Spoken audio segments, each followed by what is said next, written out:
soir. Effectivement, moi c'est Laurent Beignet, je suis journaliste, je suis un des rédacteurs en chef de 20 minutes et j'ai créé un journal dédié au Web3 qui s'appelle 20 minutes, qui est financé et piloté par des machines à écrire virtuelles. Là aussi, 3 clics, vous l'achetez et vous nous rejoignez, vous venez écrire le magazine avec nous, mais c'est pas l'objet de ce soir. Ce soir, on a 45 minutes ensemble d'une table ronde qui va être passionnante avec 4 invités qui me donnent des ailes et je vais les appeler sur scène dans l'ordre antéchronologique de leur apparition. Et je crois du coup que je vais commencer avec Séraphie de Tracy. Séraphie, bienvenue en France. Vous l'avez peut-être connu chez Stratum où tu étais, je crois, CEO. Voilà, c'est une boîte, la pépite de la blockchain. On est nombreux à avoir connu et cet environnement-là et qui a donné notamment des grands entrepreneurs français comme Sorar, Nicolas Julien notamment. Tu en es une aussi puisque tu as monté ta boîte et comme eux, tu utilises les NFT pour les mettre au service des marques et pour leur aider à faire leur premier pas dans le Web3 et tu vas nous parler de tout ça. Mais avant toi, on va donner la parole à Stéphanie Delezio, qui est directrice générale exécutive du groupe Casino Immobilier. Grosse boutique, très grosse boutique qui fait beaucoup parler d'elle pour ses actions, on va dire dans le Web3 en général. Vous en avez soit entendu parler pour leurs actions dans les cryptos, soit autour du métavers. On va surtout parler du métavers ensemble. Mais voilà, Stéphanie, on va te poser pas mal de questions. Avant toi, j'aurai Pierre Persson qui aura la gentillesse de vous dire quelques mots. Vous connaissez Pierre, si vous êtes dans le Web3, vous le connaissez forcément. C'est le député qu'on essaye tous d'avoir. C'est le député qui nous aime bien. Et voilà, tu as été député jusqu'au changement de législature. Allez, on peut le dire. Tu étais numéro 2 du parti, je crois. Tu l'as quitté par la suite. Et tu vas nous expliquer pourquoi. Non, pas du tout. tu vas nous parler de blockchain, tu vas nous parler de crypto, les sujets que tu maîtrises le mieux à l'Assemblée nationale. Et je pense que il y a beaucoup. Tu as fait pas mal de rapports, notamment là-dessus. Mais on va commencer avant par Philippe Rodriguez, qui est sous les feux de l'actualité en ce moment. Philippe, que vous connaissez à la fois pour son action chez Avolta, qui est un partenaire historique, founding partner de cette boutique de M&A, voilà, qui est aussi le cofondateur de MetaCircle, qui est un think tank européen. Et puis on te connaît aussi pour les livres que tu as écrits. Il y a quelques années chez Duno, tu avais écrit La Révolution blockchain. Et là, tu réédites l'exploit avec La Révolution Metaverse, qui va sortir, qui vient de sortir, là, ça y est, qui est sorti hier. Voilà, je vous encourage à l'acheter. Si vous avez des amis qui à Noël ne savent pas quoi lire, offrez-leur La Révolution Metaverse. Vous allez comprendre, ou ils vont comprendre pourquoi c'est pas un gadget et pourquoi on va tous avoir besoin de se mettre à jour. Voilà. Et donc je vais commencer par toi, Philippe. Philippe, quand on parle de métavers aujourd'hui, on parle de quoi? Parce qu'on l'utilise un petit peu, nous, notamment journalistes, à toutes les sauces, mais aussi les builders, quand ils font des pitchs de start-up, souvent ils me mettent métavers, deuxième bullet point. On parle de quoi effectivement aujourd'hui?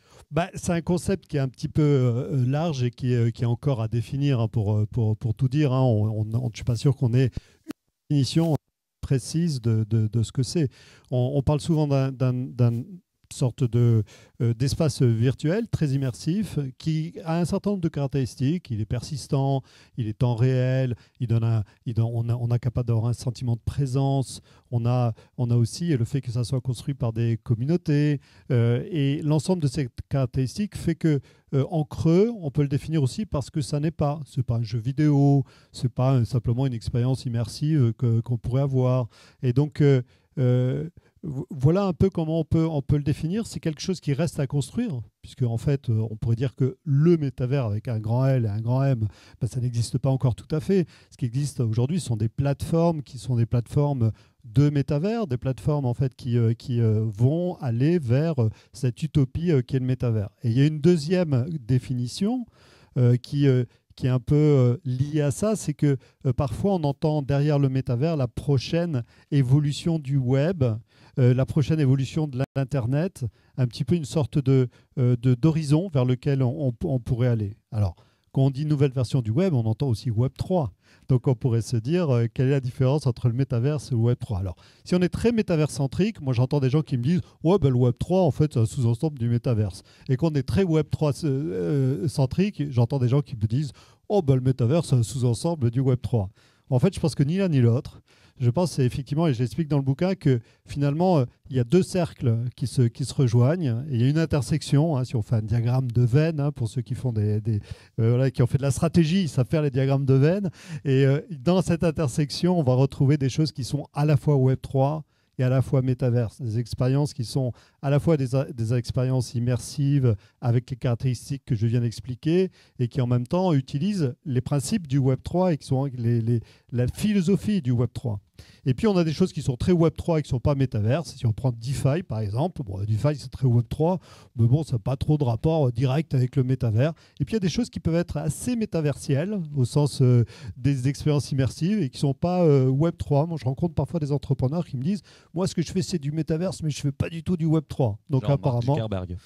on pourra en parler tout à l'heure, mais voilà, on ne va pas faire de procès d'intention tout de suite à Meta, mais en tous les cas, il peut y avoir aussi des startups qui m'expliquent que ce qu'elles font, c'est du métaverse sans être forcément Web3. Bon, ici, je sais qu'on est très Web3, donc voilà un peu pour l'explication. J'imagine qu'on te pose quand même souvent cette question, qu'est-ce qui a changé depuis Second Life? Parce que c'est un peu l'argument qu'on nous objecte en permanence, le métaverse, ça fait 20 ans que finalement, il a été conçu ou ouais, même on pourrait dire qu'il a été imaginé parce qu'il a été imaginé finalement dans la littérature de science-fiction il y a hyper longtemps. Hein.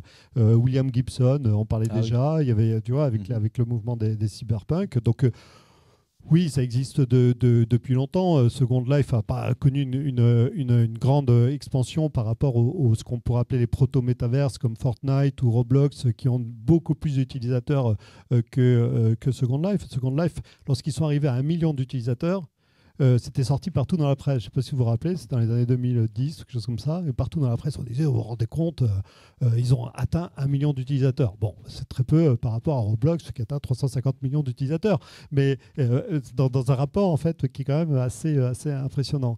Il y a tout un tas de choses qui n'existent pas, en fait, dans Second Life, qui en fait que finalement, ça ne peut pas être considéré tout à fait comme un métavers. Et ce sont les caractéristiques que je viens d'exposer. Mais quelque part, ce sont de bons proto-métavers. Ce sont des choses qui nous ont appris et qui nous ont appris aussi à aller vers cet environnement. Je me tourne vers toi, Pierre, parce qu'en fait, alors du coup, on n'a qu'un micro. Ça va être un peu moins un ping-pong. Je vais faire des sessions un petit peu plus longues, désolé. Mais je me tourne vers toi parce qu'un des éléments quand même qui modifie les possibilités offertes par le métavers, c'est qu'il est régulièrement adossé aujourd'hui à la blockchain et à tout ce que ça implique de propriété numérique, rareté. Toi qui connais bien les possibilités offertes par la blockchain, comment on peut les résumer en quelques mots? Qu'est-ce qu'elle change par rapport à un univers où il n'y avait pas cette rareté numérique, cette propriété numérique d'accessible? Voilà. La principale propriété de la blockchain, et d'ailleurs c'est toujours le point d'entrée, moi quand j'explique à des proches ce que c'est que la blockchain, je ne viens pas expliquer que c'est un registre de comptes distribués, qu'il y a des modalités de consensus qui peuvent polluer, d'autres qui ne peuvent pas polluer, etc. Je ne rentre pas dans ce débat-là. En fait, j'explique tout simplement que c'est une technologie qui peut permettre à l'individu de détenir ses actifs en compte propre. Et ces actifs, ça peut être à la fois de la monnaie, ça peut être des instruments financiers, mais ça peut être aussi finalement sa donnée. Et c'est tout ce que permet la blockchain directement, c'est-à-dire de ne plus dépendre en fait, de tiers centralisateurs qui vont agir comme des custodians, c'est-à-dire des dépositaires de votre donnée, de votre argent ou simplement d'instruments qui pourraient être des instruments financiers. Donc c'est la porte d'entrée, je pense, quand il faut expliquer à tout à chacun ce qu'est le potentiel en fait, de ces technologies. Demain, il y aura toujours un monde avec des tiers qui centraliseront. Peut-être que vos grands-parents, vos parents, ils ne voudront pas, par exemple, détenir sur leur compte propre, en tant que personne propre, sans dépositaire leur argent. Ils en auront peut-être peur dans leur gestion de tous les jours. Et il y aura peut-être toujours des banques qui existeront et qui joueront ce rôle de dépositaire. Mais vous aurez la possibilité de ne plus dépendre en fait, de ces tiers. Et donc, il y aura des choix et il existera à la fois des moyens de consommer de manière plus décentralisée, des moyens de consommer de manière avec des tiers centralisateurs, des gens qui authentifieront, ce qu'on appelle aussi les oracles, etc. Donc, il y aura tout un écosystème qui va naître, qui va se développer, mais qui sera basé sur un sous-jacent qui renforce la souveraineté individuelle. Et c'est ça la beauté de la blockchain. C'est que l'individu, déjà, de mon point de vue, en tout cas si le Web3, si la blockchain se développe dans le bon sens, parce qu'il peut tout à fait se développer dans un sens qui n'est pas le bon, en tout cas qui n'est pas la promesse initiale. Mais si la promesse initiale est vérifiée, l'individu sera renforcé dans sa capacité en termes de liberté ou en termes de souveraineté à pouvoir exercer pleinement ses droits sur ce qu'il est, sur ce qu'il détient. Mais là, on va parler quand même essentiellement de retail, on va donc parler de consommation. Est-ce que la crypto-monnaie, c'est le passage obligatoire pour le métavers? Est-ce que ça le sert? Est-ce que ça le dessert? Je discutais tout à l'heure avec des gens qui me disaient ah, mais du coup ça veut dire que c'est hyper volatile, ça veut dire que on évoquera peut-être les stablecoins tout à l'heure, mais est-ce qu'on peut imaginer un métavers dans lequel on ait cette propriété sans avoir les crypto-monnaies par ailleurs? Moi, je crois pas. Je pense que, en fait, les crypto-monnaies, les cryptos-actifs, déjà, il faut vraiment expliquer, contrairement à ce que dit le régulateur et le banquier central, il n'y a pas que des crypto-actifs. Il y a des dérivés qui peuvent avoir des valeurs monétaires. Ça peut être des stablecoins. On peut considérer que le Bitcoin peut être une monnaie en fonction de ce qu'on considère qu'est-ce qu'est une monnaie, c'est-à-dire la confiance. Est-ce qu'on l'accepte comme moyen de paiement?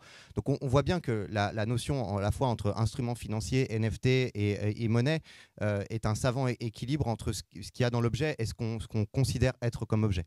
Ensuite, cette technologie, elle est basée sur une infrastructure, qui est la blockchain. En fait, la blockchain est indissociable des tokens qui sont à l'unité de compte de cette infrastructure. Donc tous ceux qui disent il y a à la fois la blockchain de côté c'est bien, puis de l'autre côté en fait il y a des cryptoactifs qui sont volatiles, c'est un non-sens parce que le token est une unité de compte qui permet en fait cette comptabilité distribuée qu'est la blockchain. Donc en gros il faut voir toutes ces technologies, que ce soit le Web3, les métaverses, parce que le métaverse existe depuis longtemps, mais c'est vrai que la spécificité du métaverse, c'est de pouvoir tous les connecter et d'individualiser la propriété sur ces champs virtuels, c'est la blockchain. Et donc, oui, si on veut un monde qui soit interopérable avec le moins de friction possible, il faut pouvoir avoir des currencies, des actifs, des objets, en fait, tout simplement un support qui soit compatible avec la blockchain. Et donc, avec tous ces layers qui constituent l'ensemble des réseaux blockchain.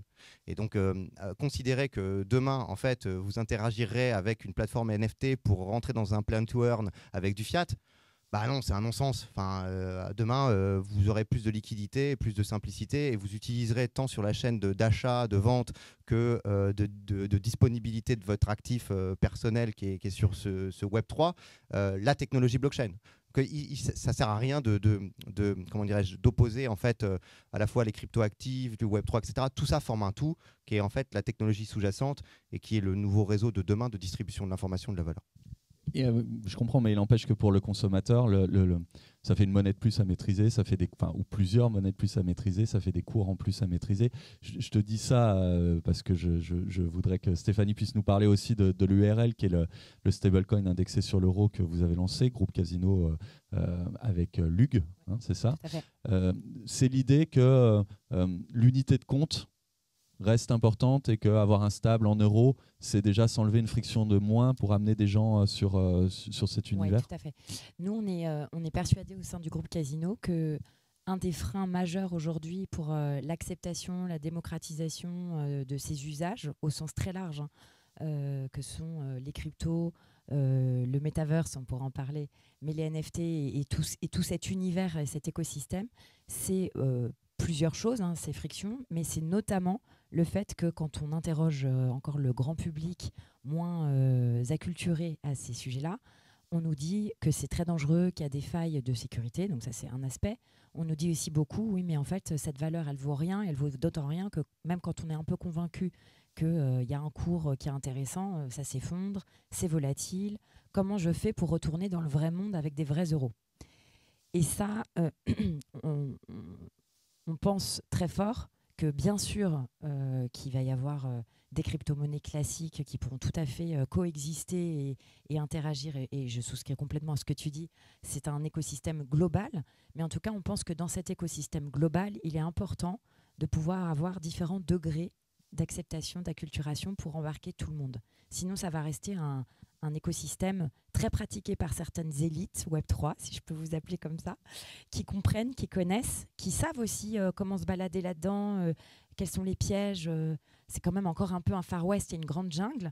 Et donc, donner des repères d'acceptation, d'acculturation et aussi des allers-retours possibles entre le monde virtuel et le monde que je vais appeler réel, ça, c'est important pour nous. Et un des ponts possibles, c'est le stablecoin. Stablecoin comme alors nous, on pense qu'il y a plein de types de stablecoins différents. On ne va pas rentrer dans trop de débats. Mais par exemple, le stablecoin qu'on a créé, il a le mérite d'être très simple à comprendre. C'est quasiment le système monétaire du 19e siècle. Vous avez une réserve d'euros sur un compte en banque à la Société Générale et vous avez des euros, on va dire numériques, même si ce n'est pas ça, en circulation. Et ça, c'est très facile quand vous expliquez ça aux gens, en disant si tu veux rester dans un univers crypto, tu peux. Et tu ne prends pas de risque de volatilité, tu peux réinvestir, etc. Et tu n'auras pas ce risque de volatilité parce que cette monnaie te permet de revenir toujours à un référentiel que tu connais. Et si tu veux en revanche revenir au monde réel, tu restes dans ce même référentiel. Donc ça, c'était important. Et l'autre point majeur, c'est aussi qu'on s'en est rendu compte quand on a mené quelques expérimentations avec d'autres monnaies, crypto pour le coup, c'est que c'est un peu quand on est passé du franc à l'euro en France, on n'avait plus aucune notion de ce que les choses coûtaient. Et en fait, quand vous dites à quelqu'un qui va dépenser 0,2 Ether, ça ne lui parle pas. En tout cas, pas ceux qui n'ont pas déjà l'habitude de beaucoup manier ces choses-là. Et donc ça aussi, ça fait partie de la nécessité, pense-t-on, de cette étape d'acculturation si on veut pouvoir développer des usages réellement pour tous. Tu me parles d'acculturation, nécessairement, je vais parler avec Séraphie de tout ça, parce que toi, ça fait partie du fond de la raison d'être même de Cohort, l'entreprise que tu as fondée. Vous aidez des marques à faire ces premiers pas. Pourquoi les marques aujourd'hui semblent s'intéresser fortement à cet univers qu'est le métavers, qu'elles fassent du retail ou pas, mais restons sur le retail, on a peu de temps. Moi, j'ai parlé particulièrement de... Je suis un peu au Web3, donc tout ce qui est NFT et un peu décentralisation un peu de l'Internet. Pour les marques, aujourd'hui, c'est un peu un perfect storm. C'est-à-dire qu'aujourd'hui, ils ont l'inflation, ils ont peut-être une récession qui pointe un peu le bout de son nez, et ils ont aussi leurs canaux d'acquisition, en fait. Plus près. C'est bon comme ça ? Ouais. Ils ont leurs canaux d'acquisition, en fait, qui se pètent la gueule. Ça fait 10 ans qu'ils sont biberonnés aux paid ads, aux social media, qui ont vachement bien marché. Très, très, très bien marché pendant 10 ans. Mais tout d'un coup, on se rend compte que ces canaux dégringolent la pente. Pourquoi ? Parce qu'il y a Apple qui a fait un update de privacy et qui empêche le tracking. Pourquoi ? Parce qu'avec la pandémie, même Unilever Corporate a un compte sur Instagram et donc inonde Instagram avec ses dollars. Et donc, tous ces canaux se démonétisent. Donc, on se retrouve avec des marques retail qui ont besoin de croître, besoin de toucher leur public, avec des canaux d'acquisition qui ne fonctionnent plus. Et là, on leur propose avec le Web3 et les NFT un objet digital qui est à la fois une donnée et une propriété. Donc en fait, un terrain d'expérimentation genre énorme pour eux, parce qu'ils peuvent à la fois venir monétiser des choses nouvelles, qui sont des expériences, donc un mix de produits et de services, et ils peuvent acquérir de la donnée de manière différente, en propre et en direct. Et en fait, c'est vraiment ça que les marketeurs ont commencé à appréhender et se dire, mais attendez, là, il y a une opportunité de dingue de venir reprendre de la relation en direct, d'apprendre sur mes clients et de leur proposer des expériences et des produits qui sont différents parce que online, parce que de nature très... grâce à l'interopérabilité, ils peuvent proposer des choses très différentes. Sur une typologie quand même encore assez réduite de personnes, non ? J'imagine qu'on parle des gens qui sont là, grosso modo, non ? Justement, nous, ce qui nous a amusé avec Cohort, c'est de se dire, OK, comment on peut justement, et c'est ce que tu disais aussi, dépasser la niche des crypto-bros ou des crypto-natifs, qui est encore une niche. C'est une niche qui croît très vite, mais qui reste une niche. Et nous, on a envie de s'adresser à Madame Tout-le-Monde qui marche dans la rue avec un smartphone, qui a une adresse email, une carte bleue, mais qui n'a pas de wallet et qui n'a pas de PhD en crypto. Et ce qui nous a amusé, c'est qu'un de nos premiers clients, ça a été la marque Etam. Etam, c'est la lingerie, donc de facto, c'est des femmes entre 30 et 50 ans et qui a juste envie de proposer des expériences innovantes et de regagner de la relation client en direct. Et l'idée, justement, c'est de se dire, et on en parlait en intro, que maintenant, et on parlait de POAP, c'est que les expériences, les usages sont enfin au niveau. Il y a plein de moyens de rendre le truc facile, en fait, de rendre tout accessible à monsieur et madame tout le monde. Est-ce que tu peux juste nous expliquer un peu ce que vous avez fait vraiment avec Etam ? Bilal nous a promis des use cases, on va pouvoir rentrer dedans. Exactement. Alors Etam, en fait, donc comme vous le savez, c'est une marque de lingerie. Donc on n'a pas fait de wearable dans le métaverse. L'idée n'est pas de porter de la lingerie dans le métaverse. Pas du tout. Ça serait bizarre. Non, c'était vraiment d'essayer de proposer à leurs clientes et leur base de clients des expériences immersives et privilégiées avec la marque.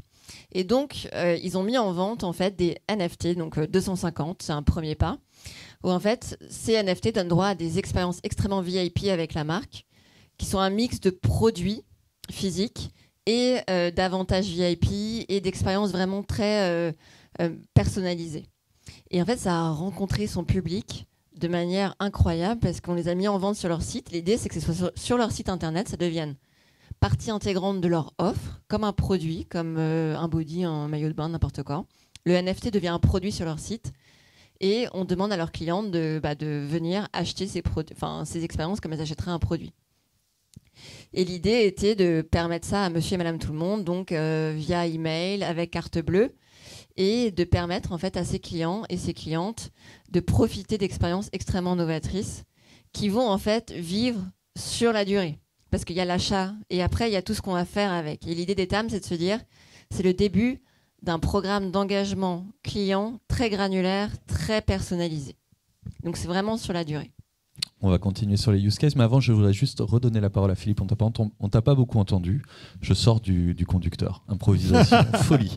Non, mais juste pour réexpliquer aussi un petit peu, Wearables, qu'est-ce qu'on fait finalement dans les métavers aujourd'hui? Quelles sont les expériences assez communes qu'on peut vivre nous tous, si on n'a encore jamais promené nos guêtres sur des Decentraland, sur The Sandbox? Ouais, je pense que la plupart des gens l'ont fait ici dans cette salle. Alors peut-être pour les gens qui écouteront demain la conférence sur Internet.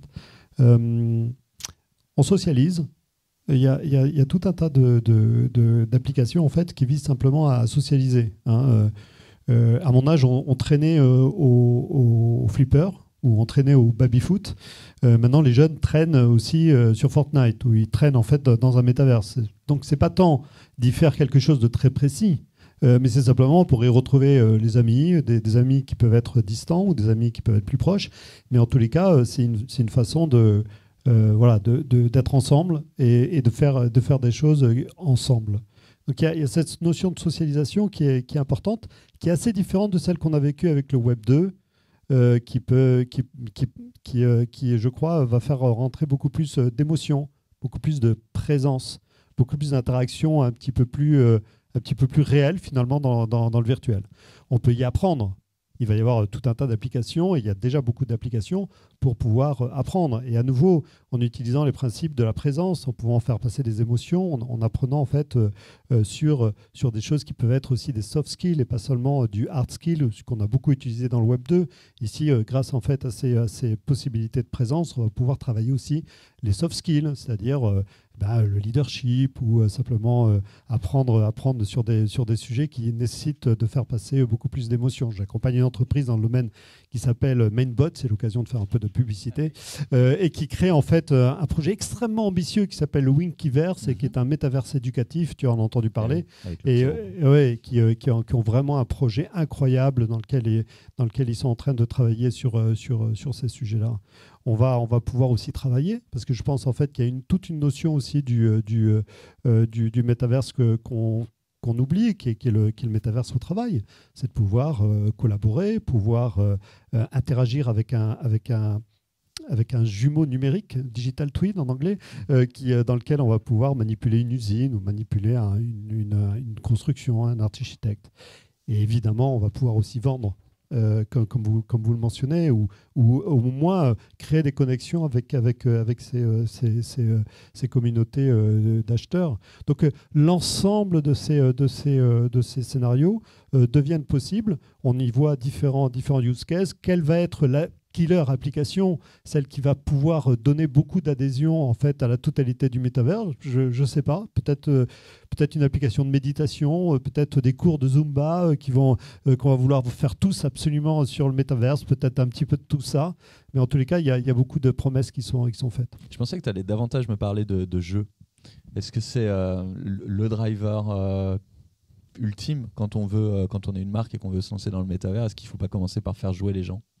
faire jouer les gens, c'est un nudge, comme on dit. Hein. C'est une façon, en fait, de faire qu'on puisse faire quelque chose qui est peut-être un petit peu difficile à faire, comme par exemple apprendre un cours et simplement jouer pour apprendre. C'est intéressant.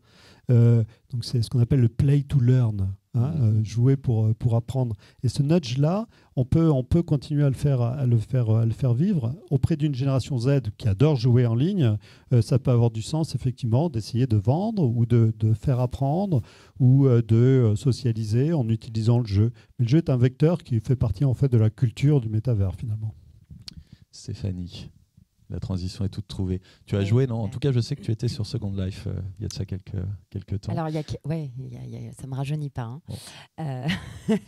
C'est toujours ouvert. Hein, donc tu as pu y aller hier. Ouais, je m'y intéressais quand j'étais encore en école de commerce, en effet, il y a 18 ans, un truc comme ça. Moi, je voulais te reboucler un petit peu sur l'expérience qu'on a eue avec dont parlait Séraphie avec Etam sur les NFT. Les NFT, ça peut être la porte d'entrée pour des expériences dans le métavers. C'est ce qui s'est passé avec une de vos marques. Oui, donc, avec le Club Leader Price, exactement. Nous, on a démarré par le jeu. Voilà, sans surprise. Et qui nous ont évidemment très vite amenés au NFT, puisque on construit nos expériences comme des écosystèmes où les silos dont vous parliez tout à l'heure et les diagrammes, etc., nous, on est très peu comme ça dans notre équipe, on est très empirique en réalité. Et donc, il y a tout un tas de termes marketing qu'on ne saurait pas vous donner, mais on l'a fait. Voilà. Donc, nous, on a commencé par se dire, OK, c'est quoi notre cible? Qu'est-ce qu'on veut faire? C'est quoi le propos? Avant même de choisir si ça devait être du jeu, des NFT, du Metaverse, on n'est pas du tout parti avec des idées préconçues de se dire il y a une mode, il faut faire comme les autres ou il faut être précurseur. Ou voilà. Déjà, on a vraiment cherché à se dire on comprend le système, l'écosystème, entre guillemets. Une fois qu'on l'a compris, qu'est-ce qu'on a envie de faire là-dedans? Donc, nous, c'était très clair que c'était la vulgarisation pour le public et tester des nouvelles expériences et offrir un nouveau média au sens canal de communication et canal de lien entre la marque et nos utilisateurs, nos clients. Donc ça, c'était le premier point. Et en interne, c'est un aspect qui est souvent oublié des marques. C'était aussi, nous, se tester sur est-ce que notre entreprise est capable de créer en interne un écosystème et des infrastructures qui nous permettront demain, si ça doit exploser et si tout le monde parle Web3 et que tout ça est très adopté et qu'on a réussi notre mission d'aller culturer, est-ce que nous, on est prêt à y faire face? Et en fait, ça, c'était aussi important pour nous que d'amener les gens à nos expériences. Donc, ce qu'on a fait très concrètement, c'est qu'on est parti sur un jeu pour le Club Leader Price. Alors, pourquoi le Club Leader Price plutôt qu'une autre enseigne du groupe? Géant, Casino, parce Monoprix. Qu'il n'y a plus de magasins. Parce qu'il n'y a plus de magasins, le Club Leader Price. On les a globalement à peu près tous cédés il y a 2 ans à un concurrent qui fait ça très bien. Et on en avait fait une enseigne digitale, pas très connue puisque c'était un peu en mode start-up dans l'entreprise, où par définition c'est du déstockage de produits, certes Leader Price, mais de tout un tas de produits marques nationales que vous pouvez retrouver toutes les semaines. Je fais de la pub. Et par définition, à partir du moment où notre client est déjà sur le Club Leader Price, on sait qu'il a un device. On sait que par définition, c'est un client qui est équipé en digital. Il a soit un ordinateur, soit un mobile, soit une tablette, mais sinon il ne peut pas être client du Club Leader Price. Donc ça, c'était déjà un premier point important pour nous, parce que notre petite mamie chez Monoprix qui n'a jamais eu de téléphone portable ni d'ordinateur, ça aurait été un peu plus compliqué de lui parler de Web3, même s'il y a plein d'autres gens chez Monoprix.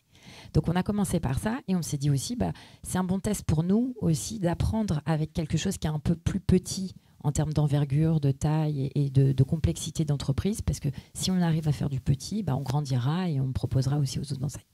Donc le Club Leader Price a démarré avec nous et on a acheté des parcelles. En fait, on a plutôt nous un partenariat avec The Sandbox, donc ce qui nous a évidemment permis d'acheter des parcelles avec tout un programme de long terme. Ça fait combien à peu près en mètres carrés? Alors on a acheté un 3x3. Ce qui est une taille assez classique quand on a de l'ambition, on va dire. Et il faut savoir qu'une parcelle, donc nous on en a 9 au total, donc une parcelle, ça fait à peu près l'équivalent de 9000 m². Donc c'est en fait assez presque grand. Aussi grand que les bureaux de C'est très grand. C'est très très grand et ça veut dire que il faut quand même avoir de l'ambition sur cette parcelle et puis pouvoir développer tout un tas de choses et on ne peut pas juste faire la même chose sur 9000 m², on s'ennuie vite. Et donc on s'est dit, nous en fait, ça nous faisait plutôt rire de se dire le Club Leader Prize, c'est une enseigne très gamifiée déjà, avant de parler de Metaverse, de Web3, etc. Ils faisaient plein de jeux sur Instagram, sur Facebook pour lancer un peu cette communauté qui est super active. Les clients sont incroyables. Ils participent à tous les jeux pour gagner des discounts, quelques centimes, etc. Donc on s'était dit, on a quand même une communauté qui est assez réactive dans les codes de ce qu'on a déjà vu être quand même assez successful sur le Web3. Donc ça nous paraissait intéressant de jouer de ce levier qui était commun entre l'univers gaming, qui était à l'époque, il faut se replacer, il y a quelques mois maintenant, il y a 9 mois, quasiment avant que ce sandbox vraiment explose. C'était encore très gaming dans l'approche play to earn, etc. Et donc le code gaming discount marchait bien. Et c'était exactement les codes de notre enseigne, le Club Leader Prize. Donc on a fait ça, on a développé un jeu sur les 9000 m² d'une de nos parcelles, très rigolo, où le but c'est d'aller, je ne vous raconte pas tout, mais faire une recette de cuisine avec des produits qu'on peut trouver. Mais évidemment, c'est beaucoup plus drôle que ce que je vous dis là, puisque vous avez des monstres qui vous empêchent d'aller sur la colline des tomates enchantées. Vous allez ensuite devoir planter votre blé et puis aller dans le four à pizza géant pour fabriquer votre pâte à pizza, etc. Vous avez un indice sur la recette. Et au fil du jeu, qui est une quête en soi et déjà très rigolote, vous avez évidemment plein de codes de la marque qu'on a cachés et on a aussi caché des QR codes qui vous permettent d'avoir des discounts sur votre commande. Et nous, ce qui nous intéressait, c'était de faire ce lien entre le réel et le virtuel. Pour pouvoir aller sur ce jeu, il faut d'ailleurs avoir déjà commandé une première fois. Donc ça nous permet aussi de faire du recrutement client. De façon à pouvoir recevoir ça, il faut avoir commandé puisqu'on vous glisse, tel Charlie et la chocolaterie, un petit bon dans votre colis qui vous permet d'avoir accès au jeu. Donc ça, on l'avait mis en place et très très vite, forcément, il y a les NFT qui arrivent derrière. Parce que très vite, on a envie de ne pas juste proposer un jeu et des discounts, mais de proposer l'écosystème que nous, on a envie de bosser en fait. Et de se dire, le lien à l'utilisateur, c'est pas juste de lui proposer un jeu, c'est d'avoir aussi un lien à son wallet, c'est de pouvoir lui dire, en fait, tes 25 étapes de création d'un MetaMask, si tu n'as pas envie de les faire, si d'ailleurs tu ne comprends même pas de quoi on te parle, on va te les simplifier. Et on a créé avec Ariani une petite web app, en fait, le Club Leader Prize Wallet, dans laquelle vous pouvez retrouver un NFT qu'on vous envoie gratuitement. On a fait une famille de NFT très rigolote qui vous donne elle-même des discounts. Si vous êtes tombé sur le livreur, vous aurez vos frais de livraison gratuits. Si vous êtes tombé sur le caviste, vous avez au moins 10% sur la cave. Et puis si vous êtes tombé sur le caviste, mais qu'en fait vous vouliez le livreur, eh ben, vous pouvez l'échanger au sein de la communauté. Vous pouvez les collectionner et ils évoluent chacun avec des caractéristiques individuelles, ce qui rend votre avatar absolument unique. Vous pouvez le garder dans votre web app et puis voilà, c'est rigolo et c'est un système de loyalty programme très bien. Mais vous pouvez aussi jouer évidemment avec dans le metaverse en question. Et plus vous interagissez avec votre avatar, soit pour commander, soit pour jouer, mais plus il va lui-même évoluer physiquement et dans les réductions qu'il vous apporte. Donc en fait, c'est quelque chose qui est assez vertueux en termes d'engagement de la marque, du client et avec quelque chose qui s'inscrit dans le temps. On va venir sur la face un peu plus sombre ou sur en tout cas les menaces qui peuvent peser sur le métavers. Non, je dis sombre, mais c'est pas encore pour Pierre. Non, je pensais Séraphie peut-être à te donner la parole juste pour savoir un petit peu quand on est une marque. Voilà, Stéphanie travaille chez Groupe Casino. Elle n'a pas recréé un supermarché dans le métavers. On imagine que ce n'est pas forcément la première piste qu'on propose aux marques avec qui on travaille, de recréer un jumeau de nos activités, surtout si ce n'est pas les activités les plus rigolotes. Enfin, ça peut être fun de faire ses courses, mais pas pour tout le monde. Donc, comment on réfléchit pour accompagner une marque dans cet univers-là ? Vers quoi on les oriente dans un premier temps ? Clairement, l'idée, c'est de faire simple. Et je vous rejoins sur l'idée de faire simple et de commencer. C'est un peu la stratégie des petits pas. Il ne faut pas se mettre un Everest devant soi, il faut y aller progressivement. Aujourd'hui, quand même, pour avoir été un peu dans l'écosystème depuis 5 ans, les marques, enfin en tout cas les entreprises ont fait un travail incroyable d'acculturation, d'évangélisation. C'est plus du tout la même histoire. C'est-à-dire qu'on arrive dans un groupe, dans une marque, tout le monde sait ce que c'est. Tout le monde a le vocabulaire de base et comprend les concepts de base déjà. Après, ce qui est intéressant, moi je trouve, ça vient chambouler quand même des concepts pour les marques. Par exemple, qu'on puisse vendre, céder des trucs de feed. Ça, quelquefois, ça bouleverse un peu les marques sur ce genre d'économics en fait, qui n'existait pas. La liquidité des programmes de feed et des avantages clients. Il y a le côté privacy. En fait, ça chamboule aussi la compréhension par les DPO de la donnée client, de toutes ces choses-là. Parce qu'on en collecte. Voilà, parce qu'on en collecte finalement. Mais ça, c'est des choses intéressantes à regarder. Ça va venir aussi challenger les contrats commerciaux. Parce que le NFT, il n'y a pas de droit de rétractation. Enfin, vous voyez, il y a plein de petits trucs, bout à bout, qui vont venir chambouler les organisations, les marques, les business, et qui demandent en fait de s'acclimater à un nouvel environnement des affaires. Et donc là-dessus, l'idée, c'est de rendre simple, d'accompagner et de créer des standards. C'est ce qu'on fait. Nous, on propose des CGV typiques, on propose de simplifier la gestion de la crypto, toutes ces choses-là, pour qu'il y ait de moins en moins de barrières. Mais voilà, il y a plein de concepts comme ça qui vont être hyper intéressants à suivre dans les prochaines années. Là, pour le coup, j'ai vraiment besoin que tu passes le micro à Pierre, parce que tu es en train de me parler de besoins qui évoluent, de dispositifs de protection du consommateur qui sont caducs parce que les produits n'ont pas été prévus au moment où ces règlements ont été adoptés. Ça veut dire qu'il va y avoir un énorme travail législatif en perspective. Alors je sais que maintenant je suis retraité. Hein. Voilà, ça sera pour les autres. Un jeune retraité. Mais est-ce que le Parlement est prêt? Est-ce que... Moi, je fais partie de ceux qui militent pour qu'on n'aille pas trop vite sur ces questions-là. Je pense que la technologie, elle n'est pas mûre, que les cas d'usage, ils sont au début de ce qu'on peut voir naître. Et donc, c'est toujours, à mon avis, néfaste que de légiférer sur des choses qu'on ne comprend pas, en tout cas qu'on ne sait pas anticiper. Typiquement, je pense qu'on n'aurait pas... si c'est venu à l'idée quand même de certaines personnes en 95-96 de mettre des régulations pour créer des sites internet, il aurait fallu une autorisation pour créer des sites internet. Donc certains ont pensé ça. Donc on est dans un monde où il y a souvent une volonté de mettre des autorisations. Mais je pense que personne ne s'est posé la question de réguler TCP/IP ou SMTP, quoi. Dans l'envoi d'informations, on ne s'est pas demandé de poser, enfin, on s'est pas posé la question de réguler l'infrastructure en dessous. Donc, je pense que c'est la même chose pour la blockchain, il faut faire très attention. Moi, quand j'ai commencé à faire mes premiers rapports et que j'ai apporté quelques briques au débat législatif, notamment dans la loi Pacte, j'ai toujours fait très attention à ne pas surdéfinir en fait, des catégories que je savais être très restrictives lorsqu'elles étaient définies, et qu'après la technologie, de toute façon, elle allait en sortir de ces boîtes. Si tu crées par exemple un ensemble juridique avec une définition très corsetée et que de toute façon la technologie elle va au-delà de cette définition, bah, tu crées un problème d'insécurité juridique plus que de sécurité juridique. Donc en fait, il faut faire très attention à ne pas suranticiper des choses qu'on ne connaît pas. Et le deuxième point, c'est ne jamais réguler la technologie, mais toujours réguler les cas d'usage. Je pense très souvent qu'on régule parfois trop, en tout cas on veut réguler quelque chose qui est de l'ordre de la technologie et moins des cas d'usage qui vont apparaître à terme.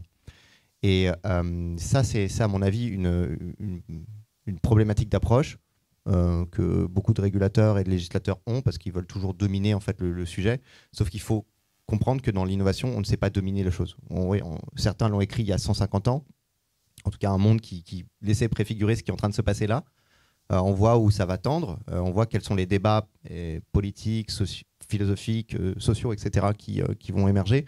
Mais pour le coup, les cas d'usage, ils sont encore très difficiles à déterminer. Je prends souvent le cas de Uber en 95-96, quand l'Internet commence à se démocratiser.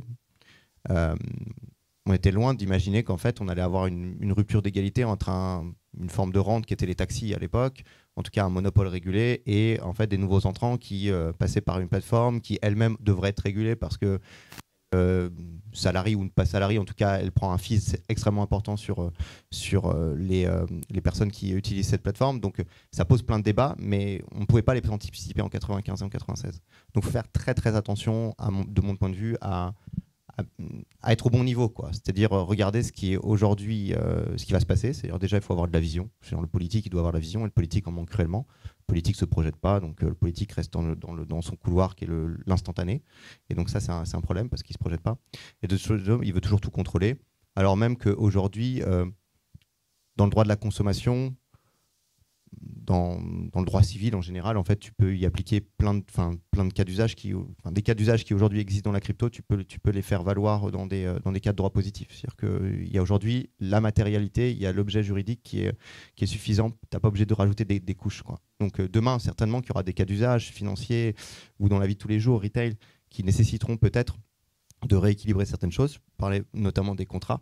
Typiquement, on est dans aujourd'hui comment dire, une société où très souvent, lorsqu'on contracte, on ne sait même pas qu'on contracte, mais on a des contrats d'adhésion. C'est-à-dire, en fait, le contrat est rédigé par la personne avec qui on va contracter, la grande distribution ou autre, mais on va accepter en fait, le contrat qui nous est présenté. Avec les cryptos, le problème, c'est que derrière, les contrats seront automatiques. Et derrière ces contrats automatiques, tu peux dire à quelqu'un, bah voilà quel est le contrat, en tout cas quelle est la substance du contrat, et puis dans le code, en fait, mettre l'inverse. Ou en tout cas, mettre des clauses qui, en fait, ne sont pas connues de la personne. Et donc, tu vas avoir tout un problème en fait, d'égalité entre les parties, entre la partie faible et la partie forte. La partie forte, c'est plutôt celle qui va en fait, créer le smart contract. Et puis la partie faible, c'est celle qui va l'utiliser.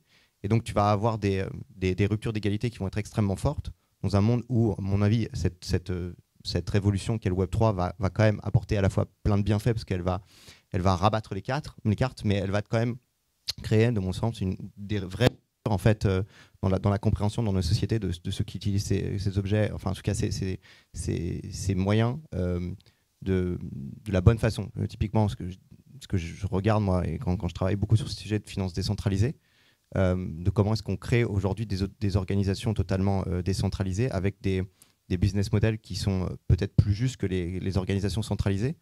En fait, on se rend compte que la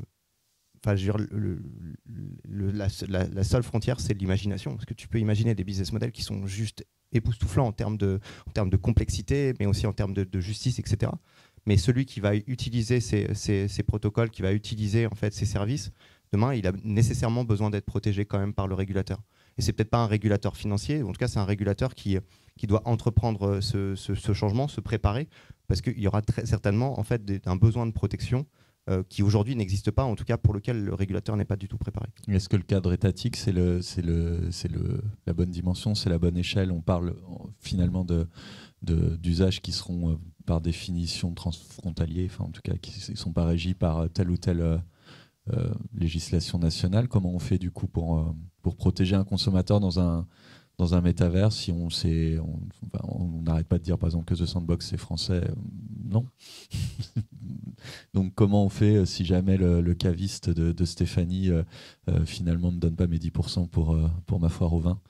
Déjà la beauté quand même de la blockchain, c'est que c'est immuable et si tu sais ce qu'il y a dans le code, normalement tu peux pas te faire léser. Donc c'est la première chose.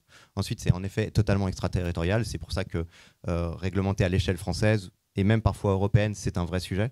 Parce que tu peux tout à fait émettre dans un endroit, avoir des clients qui sont dans un autre, et on voit bien qu'il y a des ruptures d'égalité qui se créent entre parfois des modèles qui sont hébergés dans un pays et de toute façon qui vont aller toucher en fait des consommateurs dans un autre pays et pour lesquels en fait les boîtes qui sont dans ce pays-là ont du mal à créer. C'est notamment le cas de la France parce que les règles sont extrêmement importantes. Donc typiquement les acteurs français ils disent bah oui je comprends qu'il y a des règles pour protéger les acteurs, enfin les citoyens français, mais si aujourd'hui l'américain ou le chinois il arrive à vendre les produits et qui protège pas les consommateurs français, en fait c'est nous qui sommes lésés dans cette histoire parce qu'on n'arrive pas à avoir des géants qui parfois il y a aussi un état d'esprit sur la question en fait de souveraineté qui est à revoir, c'est-à-dire qu'on doit aussi aider nos entreprises françaises à grossir parce qu'il n'y a pas de souveraineté en fait étatique ou européenne s'il n'y a pas d'entreprise en Europe. Et c'est très souvent le problème, c'est que l'Europe veut toujours surréguler. Elle arrive avec ses bonnes intentions, elle fait la loi avant tout le monde, c'est ce qu'on est encore en train de voir sur la crypto.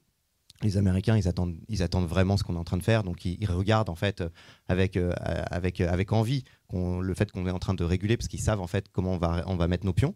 Et puis de l'autre côté, en fait, on va pas avoir d'entreprise et c'est encore les Américains qui vont proposer des projets et eux, les Américains, ils sont régulés par leurs propres règles.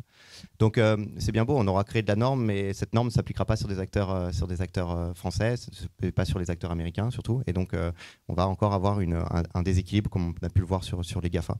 Ensuite, tu l'as dit, je pense que Internet a déjà laissé démontrer que sur la question de l'information, en fait, tout était international, qu'il n'y avait pas de territorialité, ou en tout cas il y avait une territorialité, c'est le monde. Et que donc il faut que des organisations qui soient des organisations internationales et qui permettent d'avoir un cadre qui soit un cadre minimal et sur lequel on ne peut pas transiger. Mais il faut que ce soit la bonne logique, quoi. Quand je lis par exemple les recommandations de certaines de ces entités, notamment ce qui est le GAFI, qui est une entité internationale sur tout ce qui est blanchiment d'argent, financement du terrorisme, je suis pas sûr qu'aller chercher le développeur en short qui a développé son protocole de DAO au Venezuela, ce soit le bon moyen pour couper court à la DAO, quoi. Je pense, ou même lui donner un agrément. Je pense que c'est le développeur, il n'a pas à être agréé, quoi. Et donc il faut revoir un peu les modes de fonctionnement de ces entités qui demain seront décentralisées, qui émettront dès lors qu'il y a la rencontre de deux parties et qui pourront en fait survivre à leurs créateurs sans même que leurs créateurs soient tenus responsables en fait des défaillances du protocole, par exemple s'il y a un hack, etc. Donc il faut revoir un peu notre mindset. Est-ce que, ouais, je vois Stéphanie, tu veux, tu trépignes. Alors, je te laisse réagir. Non, je voulais juste dire que je suis d'accord avec une partie de ton propos et plus nuancé sur une autre partie. Donc, je me permets ça permet de faire un peu de débat. Non, en gros, je suis entièrement d'accord avec toi sur le fait que c'est par l'usage qu'il faut réguler et qu'en réalité, oui, il y a une extraterritorialité naturelle avec le principe même d'avoir forcément décentralisé et donc mondialisé les usages. Mais il y a quand même, fort heureusement, quelque chose qui existe, et tu l'as cité, c'est le droit à la consommation. Et la réalité, c'est que si nous, on n'a pas distribué les 10% aux porteurs de mon NFT caviste, et que ça se passe en France, et que mon client est français, peu importe dans quelle plateforme et où elle a été enregistrée et sur quel de contrat ça se passe, s'il est français et que ça se passe pour lui en France, il peut s'adresser au titre du droit de la consommation aux instances françaises et c'est ça qui peut faire valoir. Donc il y a déjà quand même, fort heureusement, tout un tas de choses qui permettent de sécuriser nos consommateurs, notamment parce que tout simplement c'est des consommateurs français et c'est le cas dans plein d'autres pays. Donc ça c'est le premier point et je pense que c'est hyper important de le dire parce que c'est justement ce qui fait peur à nos clients. Quand on parlait tout à l'heure de volatilité, mais c'est un autre sujet, c'est les failles de sécurité et puis le consensus et la confiance qu'on va apporter dans tout ce système-là. Et la réalité, c'est que évidemment, il y a des gens mal intentionnés. Je rappelle aussi, j'aime bien le dire, que le dark web, ça existe aussi, et que on n'est pas non plus terrorisé à l'idée d'aller sur le web, même si on sait qu'il y a des gens pas tous très bien intentionnés. Et donc l'autre point, c'est avec lequel je suis moins d'accord, c'est le fait que la régulation est trop tôt. Alors, évidemment, il ne s'agit pas de tout écrire maintenant et on n'en sait rien et on est très heureux d'avoir de la flexibilité dans les tests qu'on peut faire, etc. Malgré tout, on l'a vécu, le fait d'avoir des agréments qui sont distribués à certaines personnes ou certains groupes plus respectables quand même que d'autres dans leur pratique, qui ont quand même, c'est parfois un peu pénible de paperasse, etc., mais montrer patte blanche sur un certain nombre de garanties qu'on est capable de donner, sur des méthodes qu'on est capable d'auditer, sur des audits de sécurité qu'on a fait, etc., c'est quand même aussi ce qui permet à notre consommateur final de faire le tri entre le mauvais grain et le bon grain. Est-ce que c'est pas un discours d'insider, ça? Ici, il doit y avoir plein de constructeurs, de builders qui ont des marques qui n'ont pas, pas la légitimité ou l'histoire qu'a le groupe Casino. Est-ce que quand on veut émerger, on peut tenir le même discours? Est-ce que c'est pas parce que justement vous avez... Non, je crois pas, parce que moi je vous dis ça, je suis vraiment pas une geek et une fille qui vient de la tech, hein, vraiment. Enfin, moi ça fait 15 ans que je fais de l'immobilier, donc vous voyez, je suis dans l'immobilisme, hein, voilà. Et quand je me suis intéressée à ces sujets-là, et je suis bien moins technophile que vous tous, j'y connaissais rien. Moi-même, j'ai eu naturellement tendance à aller vers des gens au départ qui avaient des certifications, des garanties, etc. Et c'est naturellement, même en termes d'entreprise et de prestataires, des choses qui sont utiles. Et c'est pas forcément des grosses boîtes. Nous, quand on a eu pour notre URL l'agrément PSAN, c'est arrivé très tard. On l'a eu très récemment. Mais même en termes de crédibilité que vous allez donner, apporter à vos partenaires, à vos clients, etc., je pense que c'est important. Et donc, cette législation qui peut parfois être très lourde, très compliquée, etc., il ne faut pas l'accélérer. Et tu as raison, nous ne sommes pas contradictoires. Mais en revanche, elle est quand même importante. Et il y a quand même un cadre qu'il faut qu'on réfléchisse tous ensemble. C'est pour ça que nous, on pense que c'est très important de pouvoir participer à cette réflexion sur le cadre. Même à notre petit niveau, on comprend 1000 fois moins de trucs que vous tous. Mais en tout cas, c'est important parce que pour l'avoir vécu et être aussi en lien avec des gens qui veulent démarrer comme nous, qui nous demandent comment on a fait, etc., on se rend compte que même au sein de l'entreprise, j'en parlais tout à l'heure, on a dû mettre notre propre cadre de gouvernance. C'est est-ce que moi, si demain j'ai tout créé, là, notre compte de NFT, etc., je pars avec le MetaMask et je suis la seule à avoir les mots-clés, est-ce que c'est un risque pour l'entreprise? Évidemment. Donc évidemment qu'on a même en interne commencé par créer nos propres règles, nos propres structures. En revanche, c'est hyper important de pouvoir les faire évoluer. Et on sait que l'évolution, c'est peut-être ce qu'il y a de plus difficile une fois qu'une loi est écrite. La clé, et je me tourne vers Philippe de manière un peu provocative, mais provocante, la clé, c'est finalement de laisser ces mondes virtuels à des gens qui centralisent, qui savent faire, comme Facebook, avec Meta, ils pourraient, finalement, ils ont le cadre, ils peuvent, eux, éditer des règles d'accès à leur marché, ils peuvent exclure les gens qui se comporteraient mal. La notion de décentralisation, Stéphanie a lancé ses expérimentations sur The Sandbox, qui est de fait décentralisé. Elle a vocation à durer. Demain, on aura des métavers décentralisés où il vaut mieux se préparer à travailler avec Facebook comme on l'a fait pendant 20 ans, 10 ans. C'est un choix qu'on doit faire nous, en tant qu'utilisateur, en tant que participant en fait, à ces univers. Donc deux choses. D'une part, la notion de décentralisation, hein, c'est quand même... Elle est quand même variable, hein, donc il n'y a pas deux camps qui s'opposent totalement non plus. D'une part, on a la possibilité de participer dans ces métavers qu'on appelle ouverts et qui ont de grandes possibilités, grâce au Web3, de donner des expériences dans lesquelles on va pouvoir détenir un certain nombre de propriétés, construire, etc. Et puis, d'autre part, on voit qu'il y a aussi d'autres métavers qui sont peut-être un peu moins Web3, très centralisés. Moi, je ne fais pas de procès d'intention particulier à Meta ou à Microsoft, qui a aussi des ambitions dans le domaine du métaverse pour le travail, sur leur capacité à pouvoir basculer dans cet environnement qui serait un environnement ouvert. Moi, je travaillais chez Microsoft dans l'année 2000, l'année du procès qu'on avait fait à Microsoft concernant l'open source. Et le DOJ avait attaqué Microsoft en disant, ben, voilà, il y a des trucs qui s'appellent Linux, vous avez un monopole, etc. Et j'y ai travaillé jusqu'à 2006, et j'ai vu l'évolution de Microsoft de 2000 à 2006, qui s'est transformée en une entreprise qui aujourd'hui a totalement adopté l'open source.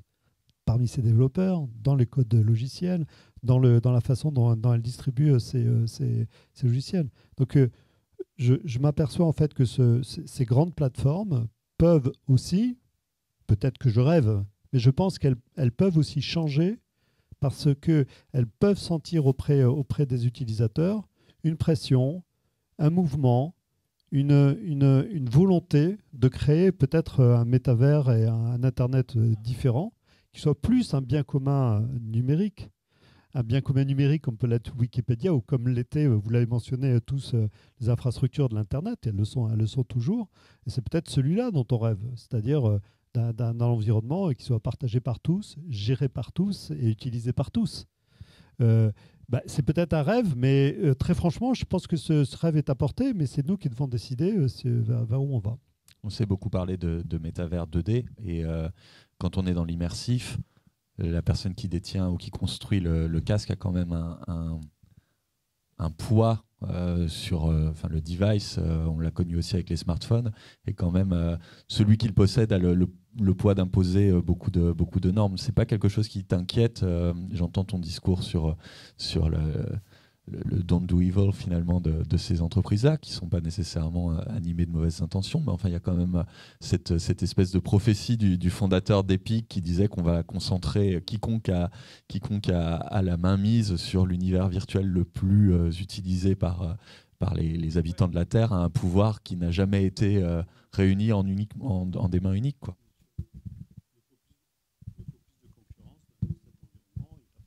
Échappé en fait qu'Apple va bientôt sortir aussi des devices. Il existe des devices qui sont produits ici en Europe et qui existent aussi, des devices qui sont produits en Chine qui permettent aussi d'avoir un certain nombre d'expériences. Aujourd'hui, Meta, tout puissant qu'il est, n'a pas en fait aujourd'hui de leadership particulier sur cet environnement. Donc laissons le marché se faire, donnons plus de possibilités en fait aux entreprises de pouvoir se connecter à ces différents systèmes, dans des systèmes ouverts.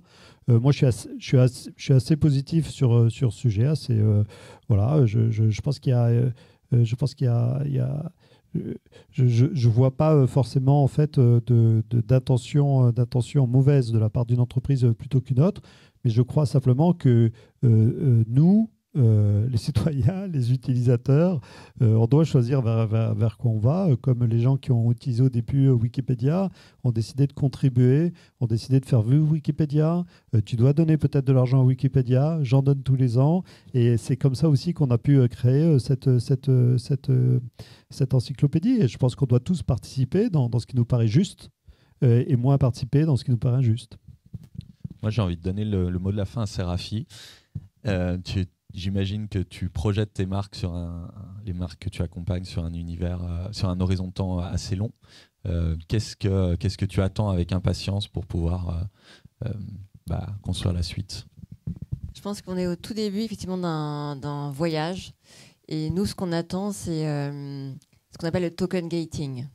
C'est-à-dire que le web passe d'un identifiant qui soit email-based, souvent centralisé par Google, Facebook, Apple, tous ces trucs-là, à un web où en fait on est identifié non pas par qui je suis, mais par ce que j'ai.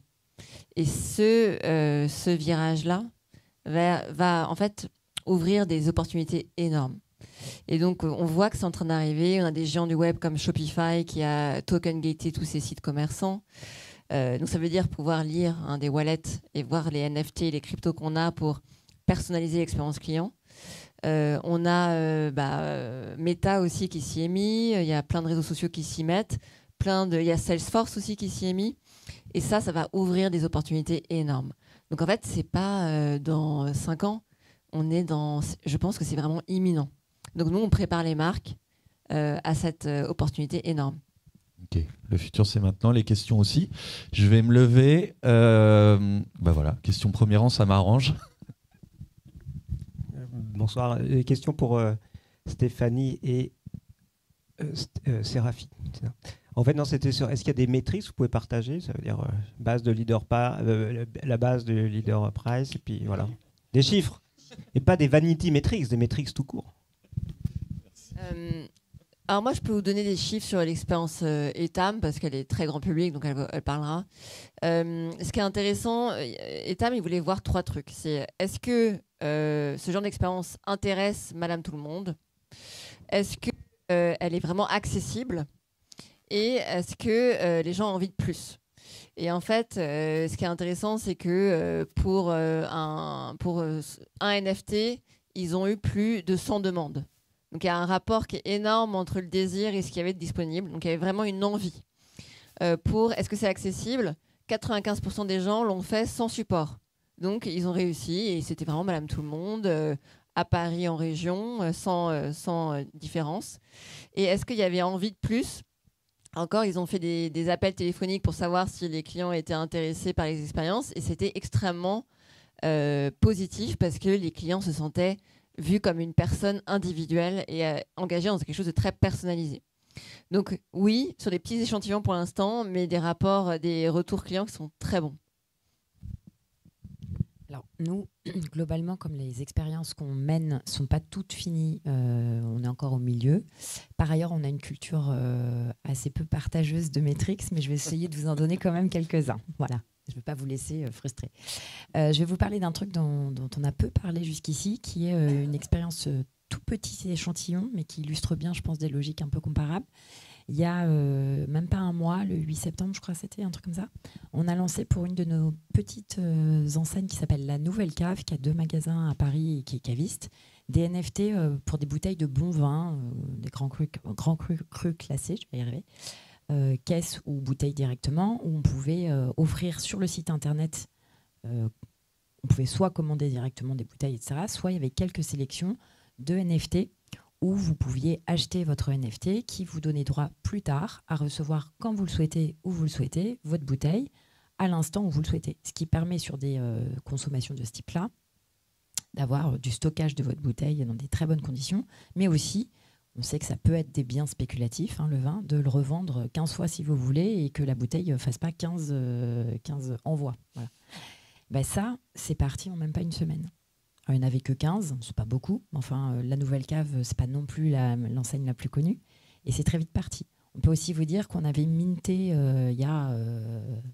ça date, 6 mois, des NFT artistiques en collaboration Monoprix avec des artistes, par exemple Vincent Darré, qui avait fait 90 NFT en collab avec Monoprix. Vincent Darré est un artiste qui fait beaucoup de collaborations avec Monoprix. Historiquement, ils en ont fait pas mal dans les magasins à l'occasion des 90 ans de Monoprix. En une semaine, on avait vendu les 90 NFT, qui étaient quand même l'équivalent d'à peu près 300 €. Et c'était en avril dernier. C'était quand même très tôt. Hein. On n'avait pas encore tous les médias qui en parlaient à ce point. On peut aussi vous dire, par exemple, que les NFT Leader Price dont je vous parlais, on a fait, je crois, 2 mailings aux clients. Un au moment du lancement, fin avril, début mai, et un en juillet pour dire qu'on avait enfin mis en place la plateforme pour qu'ils les échangent, parce qu'on l'a fait en 2 temps.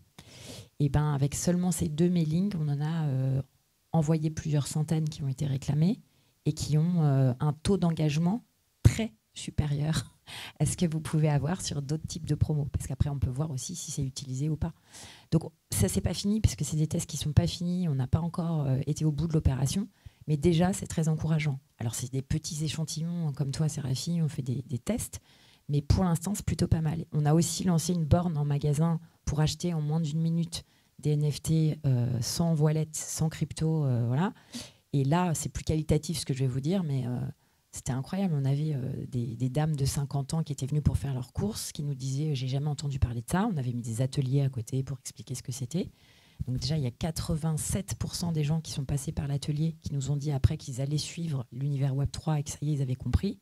Alors qu'en arrivant sur le stand, il y avait, je crois, moins de 50%, ça doit être 42, je crois, si le chiffre est exact, qui disaient qu'ils n'en avaient absolument jamais entendu parler. Et donc, ces dames de 50 ans nous ont acheté certaines des NFT, pas pour leurs enfants, d'autres pour leurs enfants. On a eu, voilà. Et tout ça pour vous dire que les métriques, pour nous, on les suit évidemment, mais ce n'était pas ça l'enjeu principal. De toute façon, c'était vraiment de se tester et de commencer à habituer les gens. Mais les ROI sont très bons. Allez, je te soulage, je sais que tu as la voix qui souffre. Une autre question dans la salle ?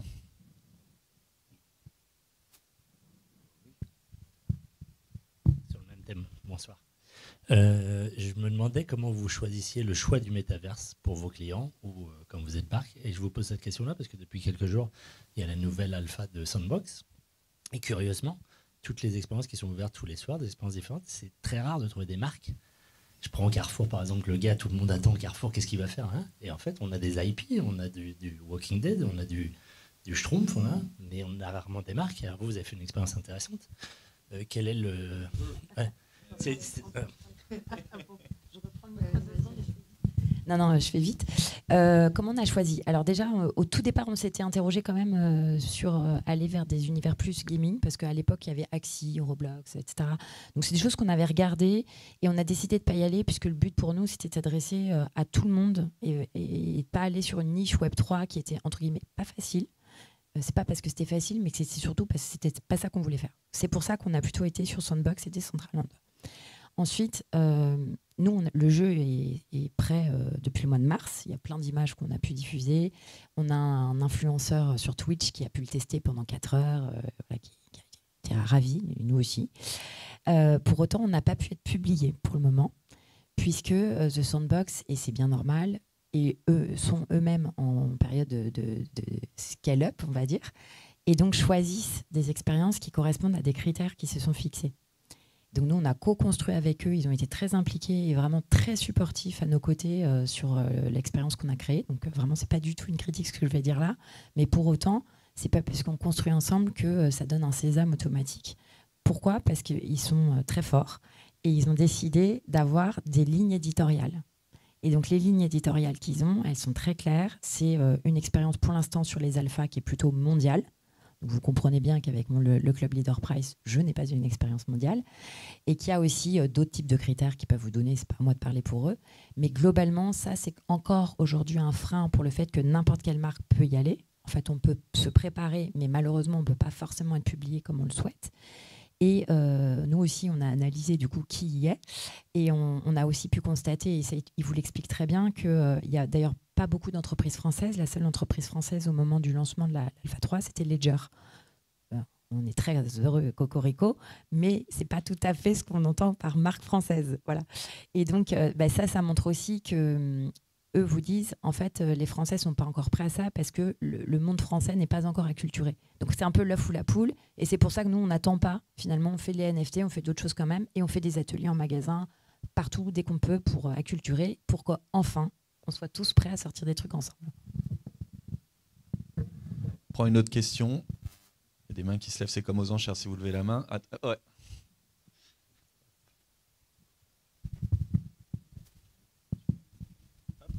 Merci. Déjà, c'est super de voir Ledger dans The Sandbox. Je trouve ça génial. Et ma question que j'ai, elle est pour vous, c'est... moi, j'ai le sentiment, en vous écoutant, et je serais ravi d'avoir aussi le point sur 20 Mint, que les marques sont prêtes avant les utilisateurs dans le métaverse, les NFT, etc. Historiquement, si on regarde les plateformes sociales, par exemple, on a d'abord créé un usage, une plateforme que les gens utilisent, etc. Et puis après, les marques sont arrivées dessus parce que c'est là que les gens étaient. Est-ce que c'est possible que l'adoption vienne parce que les marques incitent les utilisateurs à aller sur les plateformes qu'elles veulent utiliser?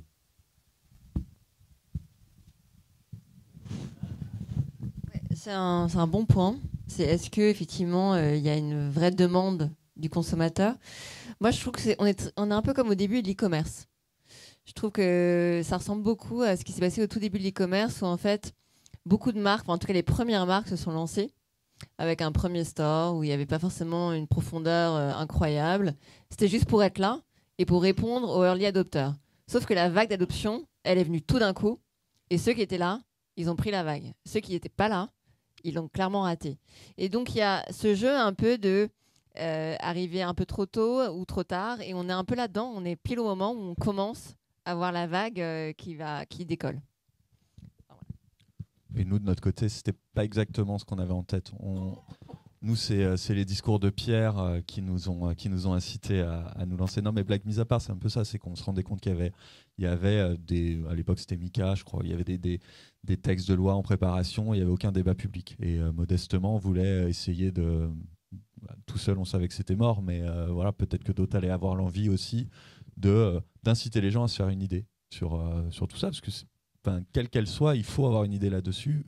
Peut-être que ça sera dans 2 ans, peut-être que ça sera dans 5 ans, mais nos vies vont être bouleversées et c'est pas normal qu'il n'y ait pas un débat public autour des solutions à promouvoir. Donc voilà ce que nous on a fait. On savait qu'on allait prêcher un peu dans le désert. On a distribué par surprise un journal à des gens qui s'attendaient à avoir 20 minutes et qui ont eu 24 pages sur le Web3. Ils n'ont pas tous été contents. Mais voilà, ceux qui étaient contents ou ceux qui ont appris des choses, c'est déjà ça de prix, quoi. Et nous, on pense que la révolution sociologique, parce qu'on parle beaucoup de révolution technologique, mais c'est une révolution sociologique aussi. Et on pense qu'en tout cas, tous les ingrédients sont déjà là. Et ce n'est pas les marques qui aujourd'hui proposent aux utilisateurs d'être conserver leur data et d'en être propriétaires. C'est les clients qui le demandent. Ce n'est pas les marques qui aujourd'hui nous disent « moi, je veux pouvoir avoir une carte de fidélité qui fonctionne partout ». C'est eux qui nous le disent.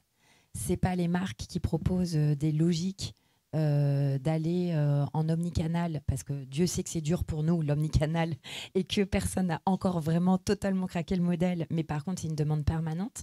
Et donc, on pense que même si le grand public, au sens très large, ne sait pas encore nous verbaliser le fait que le Web3, les métaverses, les NFT, les cryptos peuvent répondre à des demandes, en tout cas, la révolution sociologique qu'on peut voir aujourd'hui dans nos sociétés occidentales, mais pas que d'ailleurs, et la révolution technologique qui a permis la blockchain, là, si je refais les petits diagrammes de Philippe, on voit qu'il y a un truc qui match. Et c'est en ça que je pense que l'offre est en train de matcher la demande, même si on ne parle pas encore les mêmes langages. D'où le fait qu'il faut vulgariser. Une dernière question. Il n'y a jamais de dernière question. Du coup, je vais vous remercier tous, un par un. Merci à Stéphanie qui avait la voix défaillante. Tu as bien mérité un verre d'eau. Merci beaucoup. On se donne rendez-vous sur The Sandbox quand l'expérience sera complète. Merci à Séraphie. Suivez Cohorte, il y a plein de nouvelles opérations qui vont arriver, plein de belles choses à suivre. Merci Pierre. Des annonces bientôt, j'espère, sur la suite de ta vie. Merci Philippe. Si vous cherchez un cadeau pour Noël ou même avant, voilà, c'est le parfait cadeau de Noël hein, pour animer les débats en famille que vous aurez forcément le 25 décembre ou le 31 décembre. Voilà le cadeau rêvé. Je confirme. Merci beaucoup et je passe la parole au maître de cérémonie. C'est toi le maître de cérémonie. Non, je voulais court-circuiter le closing parce que j'ai passé un super moment et c'est évidemment parce que je suis chez moi que je dis ça. Mais non, j'ai un mot. En fait, c'était waouh, vraiment. J'ai appris plein de trucs ce soir. Donc merci. Il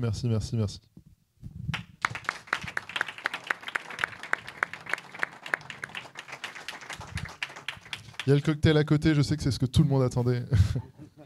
On peut y aller. Merci.